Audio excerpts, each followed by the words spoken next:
So last night, I went to a fundraiser for a good buddy of mine, and they set up casino night. They had blackjack tables, poker tables, all these great things, and we're there. We were there to celebrate. That's the wrong term. It was a fundraiser to raise money for a good buddy of mine's medical expenses. He's in a very difficult situation, and he's in a battle for his life, and we're raising money to help him out. And they had casino night. They had poker, blackjack. They had all these fun things going on. But there was a big TV not too far from where I was sitting playing my poker, and it was the UFC fight was going on. And I don't follow UFC. I don't really know much about UFC. I've watched it, but I'm more of a boxing fan.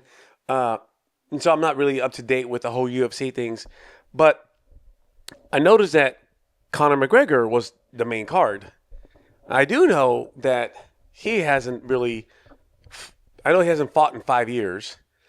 And I know that out of his last 7 fights, he's lost 3 or 4 of them. And he's just pretty much has been kind of a washed up fighter for quite a while now. And so I'm sitting there and everybody's excited that Conor McGregor is fighting. And when he came onto the ring and they're about to start, everybody stopped to watch the fight.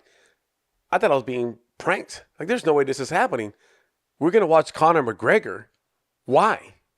He hasn't been relevant in like a decade. Last time he fought was 5 years ago. Like, why are we even acknowledging him as a main card? Okay. As expected, you probably have seen by now, he got hurt by himself. He didn't get hurt by his opponent. He got hurt by himself. That's what happens when you're outside your prime. That's what happens when you're no longer this young, vibrant athlete and you're just kind of holding on for dear life. And it was kind of pathetic to watch. He threw a kick, got hurt, tried to throw another kick, hurt himself even more, tried to throw another kick, fell down, and the ref stopped it.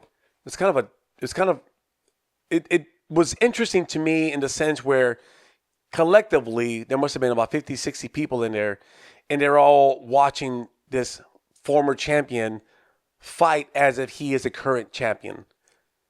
And it got me thinking, why, Pensando Out Loud, why are we focused on yesterday and not tomorrow?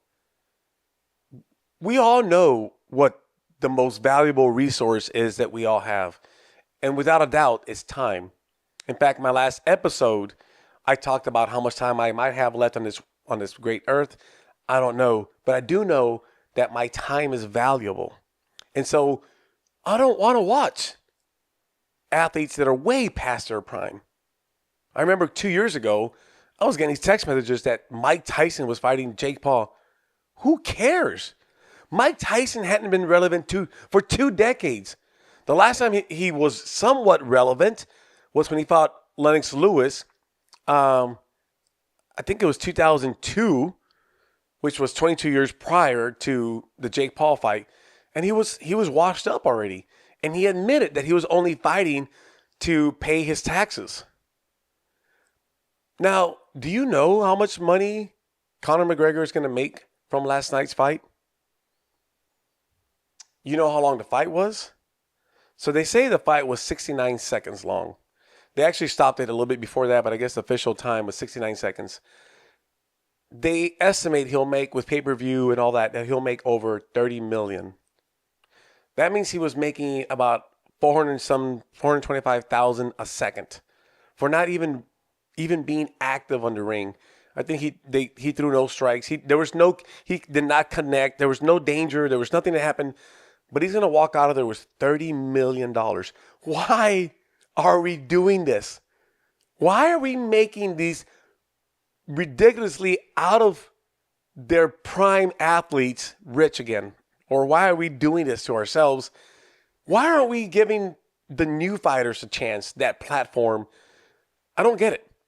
I do remember when George Foreman came out of retirement. I think he retired in the late 70s, came back, after 10 years, he became a preacher. And he came back 10 years later, and he was about 38, 39, and everybody thought he was old, and they all thought he was crazy for coming back. But you know what was different back then? He didn't come back and make 5, 10, 20 million in his first fight. He fought like at a local gym and he made 10,000 ish. They said it was an estimate between his early fights after he retired. When he came back from retirement, he was making between 10,000 and 25,000. He was just trying to raise money for his youth center. It took him 20 fights to finally get a real opponent and get a real payday his second time around. 20 fights to kind of reestablish himself, earn our respect, earn our attention. Finally, when he fought George Clooney, he ended up making 7 figures, and then he went on to fight Evander Holyfield, and he sold the grill. But he earned all of that. He had to earn his respect back.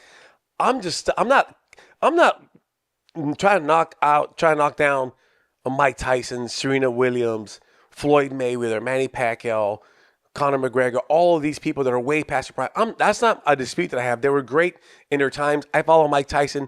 When I was a kid, I cried when he first got knocked out by Buster Douglas. I followed all their careers, but that was a long time ago. There's no reason for me to watch these guys now.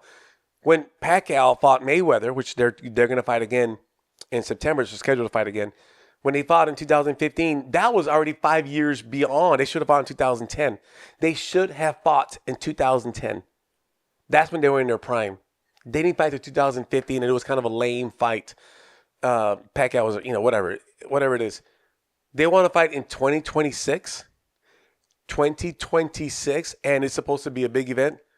Why? Who wants to watch these guys that are beyond their prime? I just don't get it. Why are we looking back? Is it something about us and not them? Is it a memory that's triggered? Are we just going back into what it used to be like and we want that feeling again? I don't know about you, but I want to watch the current champions, the guys that are in their primes, the guys that are fighting for our attention, and they're hungry and they deserve that attention. I'm going to say this one more time. The most valuable thing that we all possess in this earth is time. And if you doubt me, ask somebody who's at the end and they're fighting for another month, another week, another year, whatever it is. Time. We should not be giving our time and our money. Again, I'm not disputing they're great champions. But we need to focus on tomorrow and not yesterday. I don't want to watch another Mike Tyson fight. I don't want to watch Mayweather, Pacquiao. I don't want to watch Serena Williams play tennis again. I actually watched it last week when she played in the Open. And, it's just not the same. And I get that they have the right to pursue what makes them happy, 100%. I am just saying as a viewer, as a fan, I want my time, my energy, and my money to go to the future champions, the current champions. I want to see them battle current champions, not champions from a long time ago. Anyways, I'm just Pensando Out Loud. Appreciate your time. Thank you. If you get a chance, hit subscribe, hit like, leave me a comment. Let me know what you think. I know it's a kind of a touchy subject, because I don't want to use the term has-been, because we all become has-beens, and that's a very bad term to use. I want to pay respect to the current champions and the people who are fighting for our attention. And I'll end it with this. Everybody always disputes who is the GOAT in basketball, and they all say LeBron James, Kobe Bryant, or Michael Jordan. The funny thing is that nobody ever talks about Michael Jordan when he played for the Washington Wizards. You probably didn't even know he played for the Washington Wizards. He came back after he retired, won some championships, retired again, and then came back and he played for the Washington Wizards, and it was terrible. It was terrible basketball. It's great to see Michael Jordan, but he couldn't jump anymore. Everything was a jump shot. There was a reason why we weren't watching Michael Jordan when he played for the Washington Wizards. We had all moved on to other basketball players at that point. And that should be the same here. Thank you for listening. Do me a favor, hit subscribe, hit like. Appreciate you listening to me. You have a good one. Take care.